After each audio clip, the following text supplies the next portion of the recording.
What's up, cool people? I'm Matt Conroy, back at it with another Wednesday in the Word, and geez, I gotta adjust some things a little bit.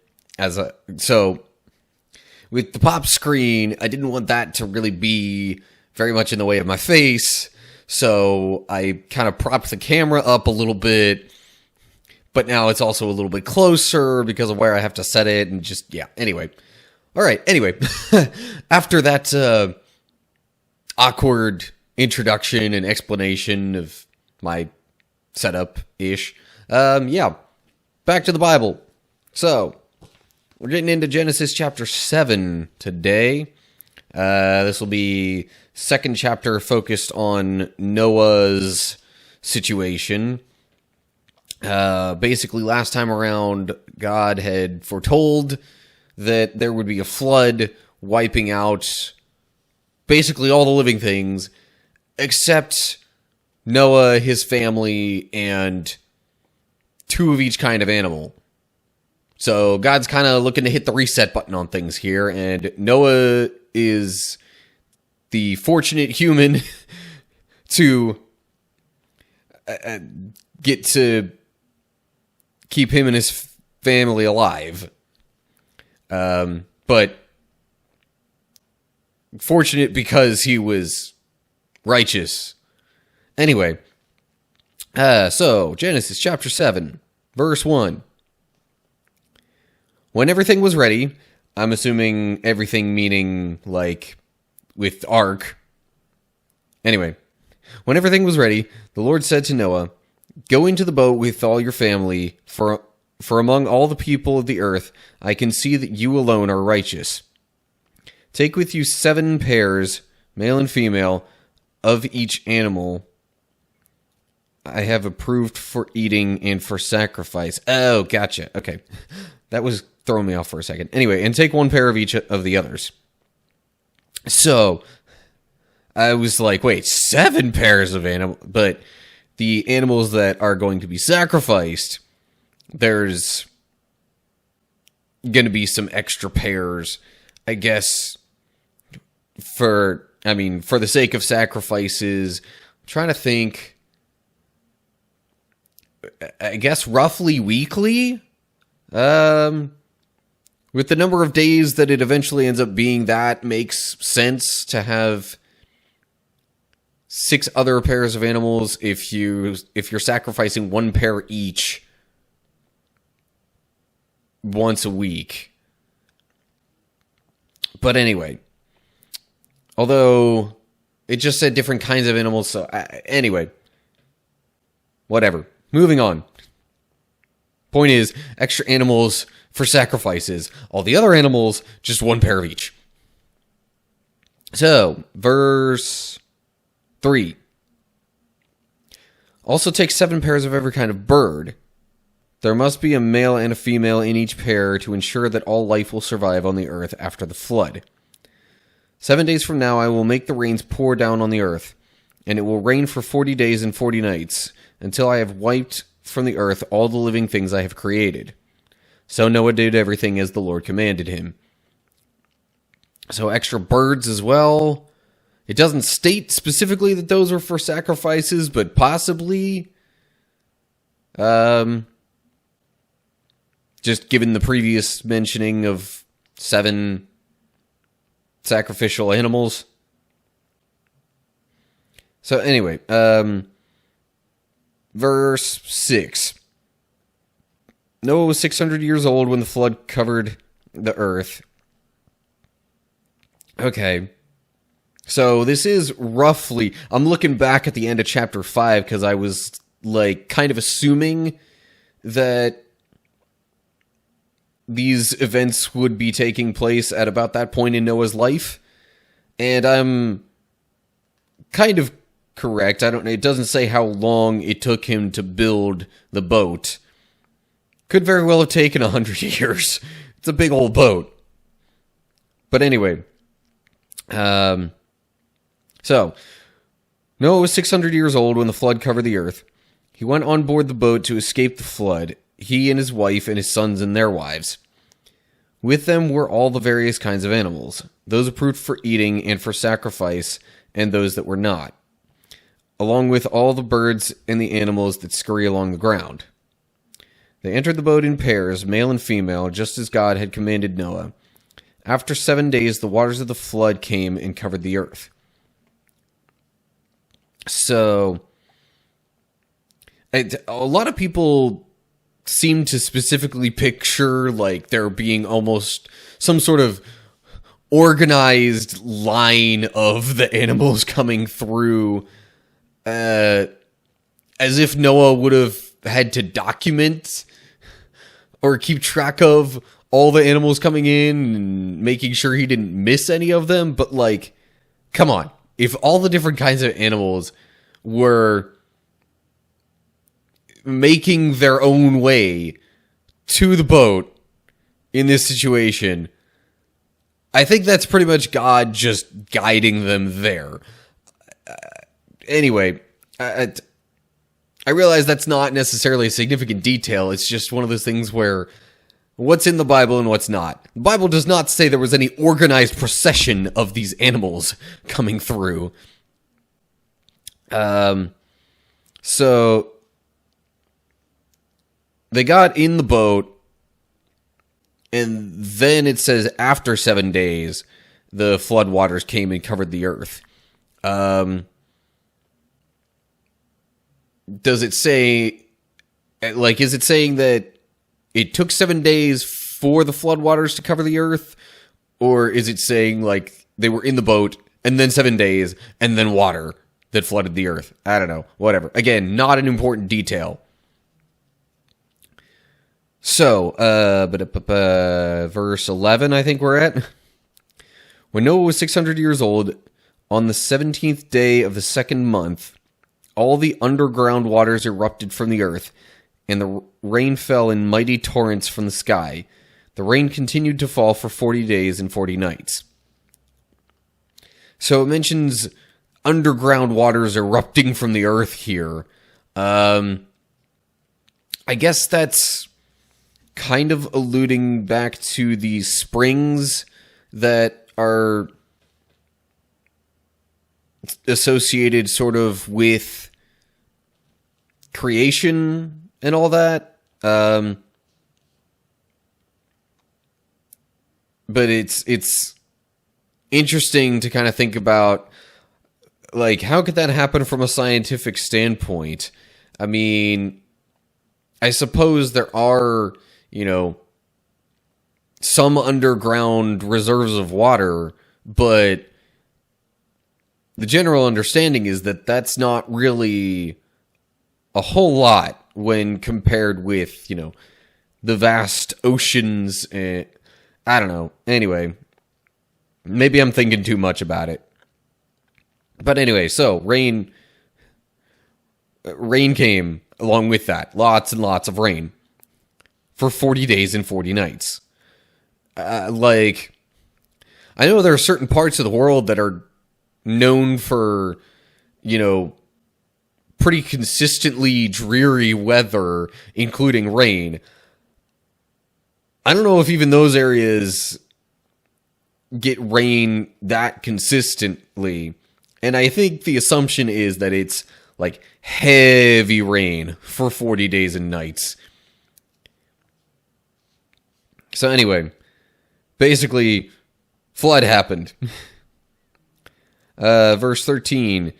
That very day Noah had gone into the boat with his wife and his sons, Shem, Ham, and Japheth, and their wives. With them in the boat were pairs of every kind of animal, domestic and wild, large and small, along with birds of every kind. 2 by 2 they came into the boat. Okay, I guess this is where you get sort of the idea of the organized procession. 2 by 2 they came into the boat, representing every living thing that breathes. A male and female of each kind entered, just as God had commanded Noah. Then the Lord closed the door behind them. So, I'm finding it a little bit odd, to be blunt, that it mentions basically the going into the boat and the animals both before and after the mention of the flood coming. It just seems like somewhat disorganized in the way, but a lot of times when things are repeated in the Bible, it's for the sake of emphasis, but I don't know. It can come across as kind of disjointed or unfocused or something like that.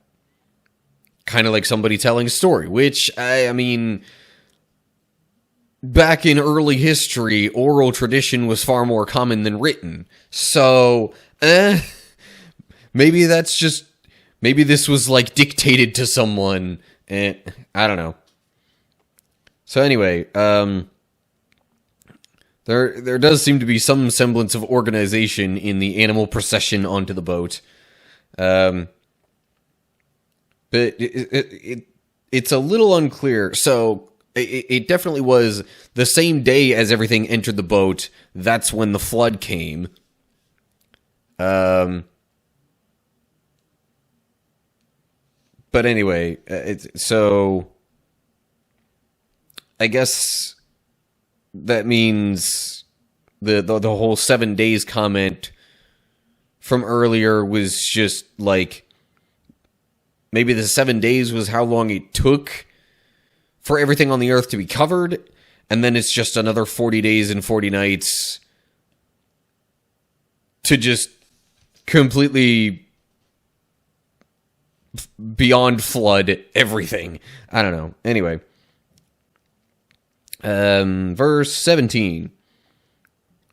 For 40 days the floodwaters grew deeper, covering the ground and lifting the boat high above the earth. As the waters rose higher and higher above the ground, the boat floated safely on the surface. Finally, the water covered even the highest mountains on the earth, rising more than 22 feet above the highest peaks. There's a little side note about the whole 22 feet comment, and I'm wondering what that's saying there. Okay, it's just calculated from 15 cubits.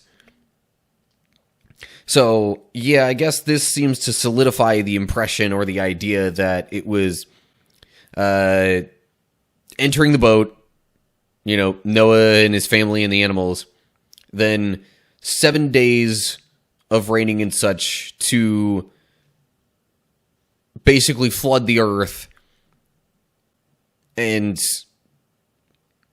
kill off a bunch of the living creatures, if not all of them. But then, like, extra 40 days on top of that to just completely cover the entire earth? Maybe? Something along those lines seems to be how it happened. So, after the water rose to this ridiculous height and completely covered everything, verse 21. All the living things on earth died. Birds, domestic animals, wild animals, small animals that scurry along the ground, and all the people. Everything that breathed and lived on dry land died. Again, doesn't necessarily mention the sea creatures. But, anyway. You know, I guess, what might kill a bunch of them would be when the floodwaters recede, and if a bunch of them end up on the dry ground when they can only live in water. But, it's, I don't know. Again, not sure that's an important thing, but pointing out details that maybe don't often get thought about. So anyway, verse 23. God wiped out every living thing on the earth, people, livestock, small animals that scurry along the ground, and the birds of the sky. All were destroyed. The only people who survived were Noah and those with him on the boat. And the floodwaters covered the earth for 150 days. So, that's the end of the chapter. 150 days of the floodwaters covering the earth. So, That leaves a whole extra 90 days after the rains came and the initial flooding. Yeah, that's not necessarily in line with the 40-day thought process that I had. So, yeah, with that much time being spent, all the more need for, extra reserves on sacrificial animals and the like. That was not something I had really taken too much note of mentally when thinking about this situation, is that, God made allowance for food. I mean, the food I had thought of before, but the sacrifices as well. Because up to this point, it's not even really documented much, if at all, in the Bible that sacrifices were a common thing. I mean, I guess there was the whole Cain and Abel situation, as I bumped the microphone, sorry, or the camera. There was the whole Cain and Abel situation, where they were giving, I mean, it says they were, like, presenting gifts. It doesn't say specifically sacrifices, but, I mean, you could kind of conclude that it was meant as a sacrifice. So anyway, but aside from that, the whole practice of sacrifices to God was not documented, really, in the Bible. That doesn't mean it wasn't a thing, because clearly it was. Otherwise, why would God have needed to prepare and, have sacrificial animals ready for Noah and his family during this flood time? But it does make me wonder where the whole practice of sacrifices came from, from the sense of the biblical history in, when it comes to worshiping God. So anyway, yeah, like I said, that's the end of the chapter. So that pretty much just covered the flood itself, really, and, like, events immediately prior to the flood, as well as the actual occurrence of the flood. The next chapter is going to get into post-flood and what happens then. But that'll be for next time. So, as usual, if you have any thoughts, leave comments down below. If you're wanting to follow this and keep track of things, you know the deal. Like and share, subscribe, click the bell, all the good stuff. And if you don't know, just look down in the description for more details and information on social media pages and all that kind of stuff. So yeah, anyway, that's going to do it for now. Hopefully before long I'll get used to this new arrangement involving camera situating and, not blocking my face with the pop screen. But anyway, I'll get there eventually. So anyway, that's it for now. Hope you're all doing well. Hopefully I will see you for the next video. But until then, stay cool, people.